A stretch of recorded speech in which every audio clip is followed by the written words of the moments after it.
Imagine ancient Rome's markets, spices, silks, and pottery everywhere. Among the crowd, a senator's toga gleams with a deep purple stripe, worth more than gold. Tyrian purple was so costly, a pound could equal a senator's yearly salary. This wasn't just fashion, it was a symbol of power, reserved for Rome's elite. Roman law made purple exclusive. Only the emperor could wear a full purple toga. To break this rule was treason, a direct challenge to imperial authority. The color's value was tied to its rarity and the immense power it represented. For Romans, color was a language of status and identity. A flash of purple inspired awe, instantly marking someone as important. Tyrian purple's story is the perfect entry into a world where colors were more valuable than precious metals. These colors shaped societies, inspired laws, and defined empires. Today, we take color for granted, but in the past, it was a treasure. The journey of Tyrian purple shows just how far people would go for a splash of vibrant color. It's a story of luxury, power, and the human desire to stand out. Let's dive into the world where color was worth more than gold. Tyrian purple's source? Not a flower, but a small sea snail from the Mediterranean. It took 12,000 snails for enough dye to trim a single toga. The process was secretive and revolting. Workers cracked snails, extracted mucus, and let it rot in the sun. The stench was legendary, but the result was magical, a color-fast, shimmering purple. Unlike plant dyes, Tyrian purple grew brighter in sunlight and never faded. Only coastal cities like Tyre could produce it, making them rich and powerful. The snail became a symbol of wealth, and the dye's secret was fiercely guarded. Tyrian purple's rarity, revolting production, and stunning permanence made it the color of emperors for 1,000 years.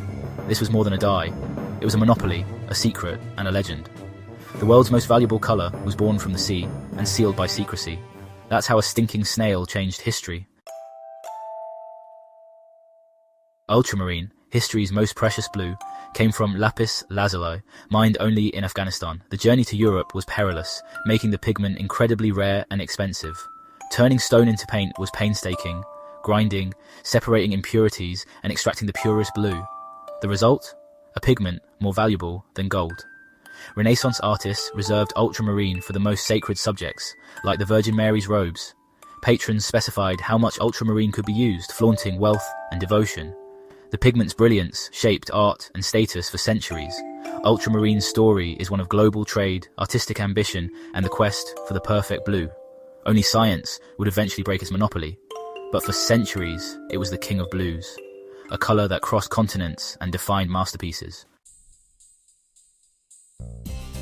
The world's most coveted red came from a tiny insect, the cochineal, found on cacti in the Americas. Indigenous peoples mastered its cultivation, but the Spanish turned it into a global commodity. 70,000 insects made a single pound of dye, making it second, only to silver, in value. Cochineal red was vibrant, lasting, and transformed European art and fashion. Kings, armies, and artists all craved this crimson. Spain's monopoly on cochineal funded empires and shaped global trade. Even today, cochineal colors, foods, and cosmetics, a living legacy of a once priceless red. A tiny insect changed the world's palette. The value of color was tied to geography. Tyrian purple from the Mediterranean, ultramarine from Afghanistan, cochineal from the Americas.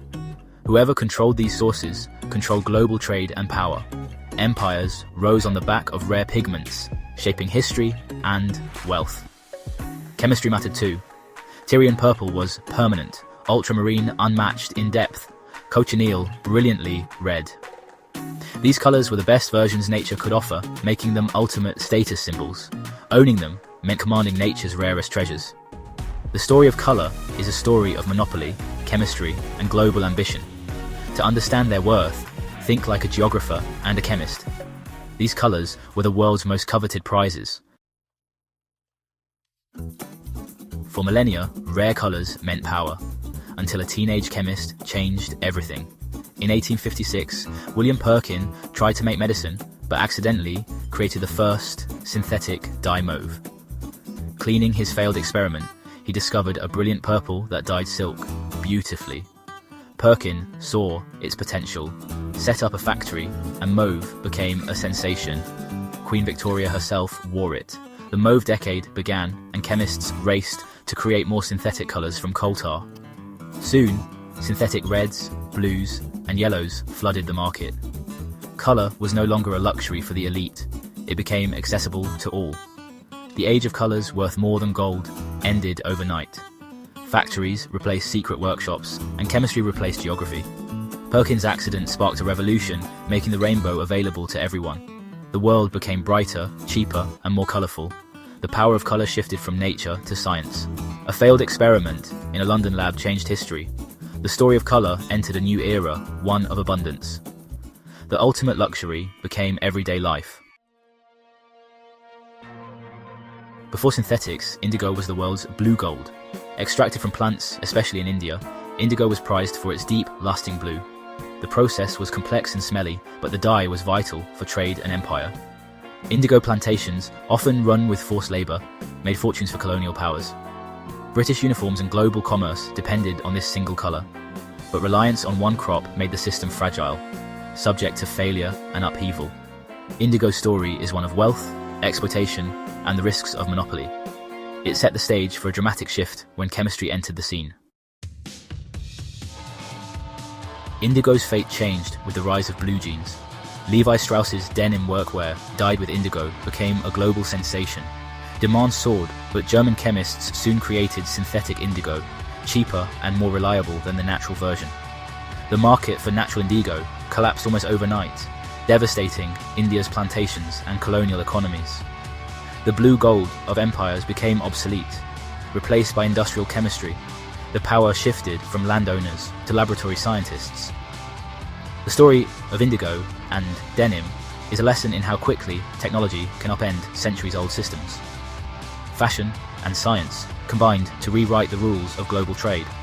The world's most valuable blue became a mass-market staple. Colour's value was no longer tied to geography, but to innovation. The domino effect of synthetic dyes changed everything.